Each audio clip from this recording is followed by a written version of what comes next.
Well, top stocks of 2024, like Palantir and Vista and Nvidia, United Airlines, will they have similar success this year? I think Palantir would do great, even though I'm not theoretically. Shout to Alex, love Alex. A big fan of Peter intellectually. Palantir would do great. Nvidia would do great, of course. Vistra, I don't think they have the same year that they did in 2024. I don't care if United Airlines goes up 7,000%. I'm with you. I don't give it. You can put Elon on every flight with me, and I fly UAL all the time. To me, United Airlines is uninvestable. So that's if we bring back Dead or Alive, they'll always be dead to me. GEV will be okay. Yeah. But I think out of this category, the only two that have the same year or better will be Palantir and Nvidia. And I think Palantir, Nvidia, and the real Starlink, that is going to end up being like the new war index when all of those are publicly traded, for sure. Yeah, I agree with you on United Airlines. Palantir, yeah. I'm questioning. Why? And I think it's relative, right? If we're talking about having the same year or something similar, you're talking about 278% increase. Well, yeah, that's going to be tough to pull off. Right? So I can see a world where they do 100%. But we just got to keep things in perspective, right? Because people are like, well, it didn't get to 250%.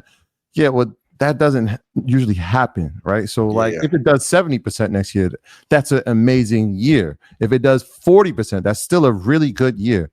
I've been noticing a lot of selling off happening in Palantir, from execs, from CEO, and I know obviously what Palantir does, and we spoke about this for the past 2 years, especially when we were out in Davos, and we went to Palantir, and I'm like, wait, what they're doing? Because collecting information. Yeah, I don't think people really have a clear understanding of what this means, especially when an agency like that, artificial intelligence, working with the government, surveillance, all that tied into one. I don't think people really have an understanding of it. But I put a question mark just because of the selling off from a lot of the execs. Obviously, you're going to take profits when this company runs up. So question mark on that. Vista, I think, is going to have another strong year. And again, relative, right? This is the largest return on the S&P 500 last year, but I think it has another strong year because the AI demand is not going anywhere.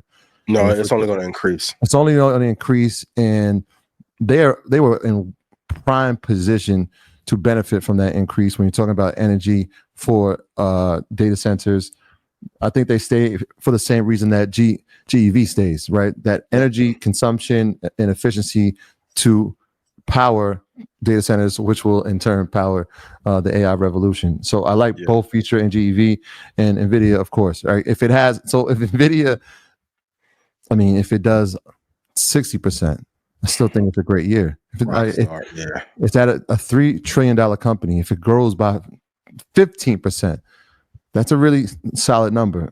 So question mark Palantir, Vista, GEV, Nvidia for sure. United Airlines, you can have it. I know we touched on it quickly, but what did you think about what Jensen said at CES?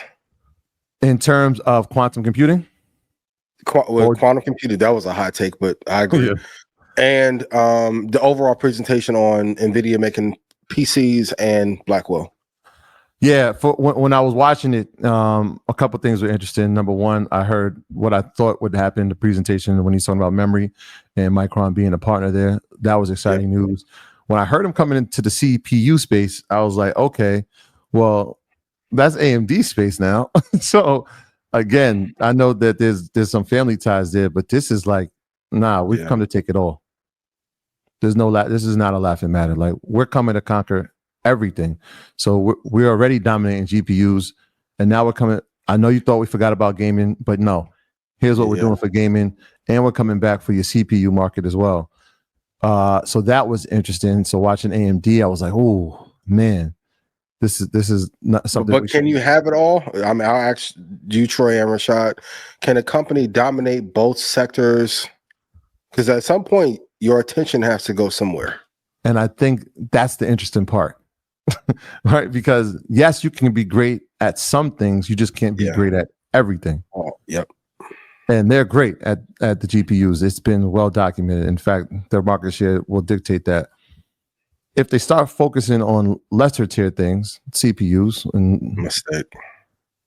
because the price points aren't going to be the same. But what you really want to do is stomp out the competition who is now taking the lead, right? Intel falls, AMD takes over. They announced their product. Distant cousin. Family ties.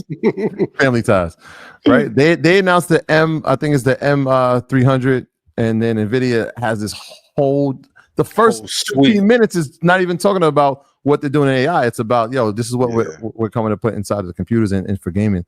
And I was like, damn. Then I'm watching him present it. I'm like, did he rehearse this? Did he like look at the slides? So the presentation part was a little tricky for me. And then obviously the quantum computing part was like, okay, what are we watching here? Is he setting this up for a pullback in this space because they're innovating and they're not ready to release that?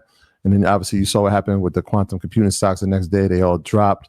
Some of them have recovered a little bit, but that was a hefty pullback in that space. And he said 20 to 30 years, right? And then you had a couple CEOs from the quantum space saying, nah, he's off. He's throwing you off. In fact, if he's talking about it, that means that they're working on it and they're not far from revealing what they've done, which sounds more like tech CEOs.